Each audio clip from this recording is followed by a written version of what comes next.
భగవద్గీత హిందువులందరూ ప్రతిరోజు ఒక పేజీ అయినా చదవాలి భగవద్గీత అని పెద్దలు చెప్తారు.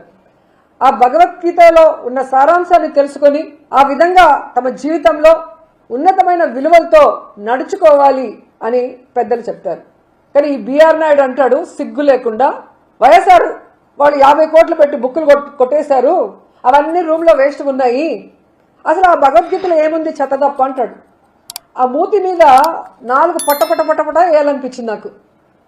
ఎందుకంటే అలాంటి వాడు TV5లో అసభ్యమైన వాటిని చూపించే మెంటాలిటీ ఉన్నవాడికి, అవి చూసే మెంటాలిటీ ఉన్నవాడికి, అవి చేసే మెంటాలిటీ ఉన్నవాడికి భగవద్గీత గొప్పదనం, భగవద్గీతలో ఉన్న సారాంశం ఎలా అర్థమవుతుంది? అందుకే దాంట్లో ఏమీ లేదు చెత్త అంటున్నాడు. దీని మీద ఖచ్చితంగా హిందువులందరూ కూడా తిరగబడాలి. ముఖ్యంగా బీజేపీ వాళ్ళు, ధార్మిక సంస్థల వాళ్ళు, సంఘాల వాళ్ళు, అలాగే హిందూ సంఘాలు కూడా ఈ బిఆర్ నాయుడు మాట్లాడే మాటలకి స్పందించాలి, బుద్ధి చెప్పాలని కూడా నేను కోరుకుంటున్నాను.